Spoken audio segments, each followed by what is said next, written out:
These dolls are super cute, fun to play with, and help young girls learn about their curly hair.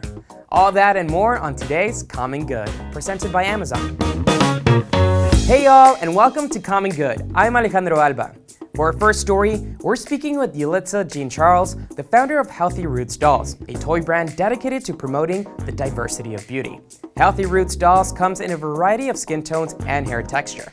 Dolls with a variety of skin tones, hair textures, and facial features are important because it reflects our reality. And when you walk down a toy aisle, kids need to see that.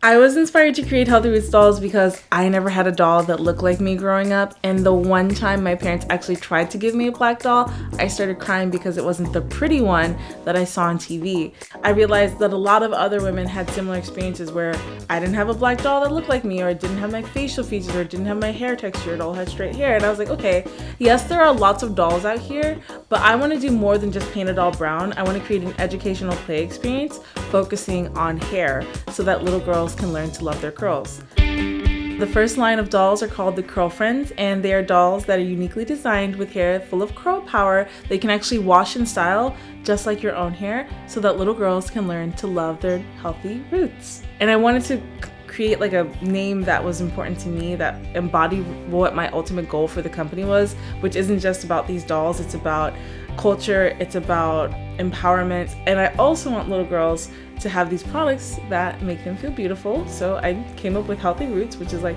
healthy hair, healthy cultural roots, making sure that children across the diaspora are tied to their backgrounds and where they come from and celebrate that.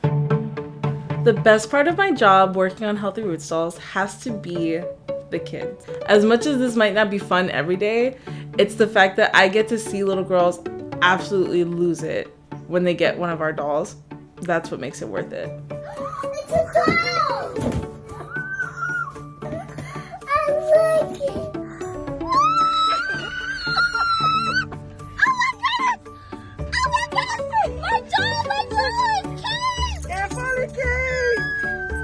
I'll randomly see a video on TikTok of somebody like, have y'all seen this doll? Have y'all seen this curl power kit? It's like, I ain't never seen nothing like this before. And it's like, oh yeah. And like, I think what's more magical for me is when kids realize like I can do this doll's hair, and like you see the wash day videos. Moms complain because they're like, now my daughter wants me to do her hair and her doll's hair, but it's like, it's so fun just getting to see them like doing the shampooing, the conditioner, like having like hearing the like in the audio like their mother saying like, oh yeah, you like, and you detangle from the ends. Like those are all things that I wish I had growing up, and so I'm glad to see them emulating that with the dolls. Toys influence how kids think, act, and see themselves. So if little black girls can't find dolls that look like them, it can negatively impact their self-esteem. This has been the reality for a lot of children of color, where they're going into these spaces that are supposed to be for them and activating their imagination and activating their play, and they're not even getting to see products that look like them and being told to aspire to something other than who they are.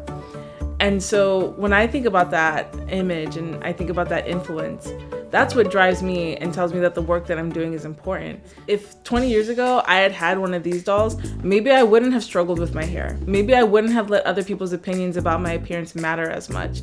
Maybe I wouldn't have only just learned how to take care of my hair at 20 years old. So I think it's important to think about the toys that children are playing with, the media that they're consuming, and the way that it shapes people in the long term.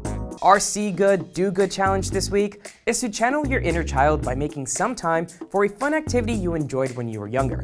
You could go to the park, take a painting class, or just watch cartoons. The options are endless. After all, whether big or small, one act of common good can change the world.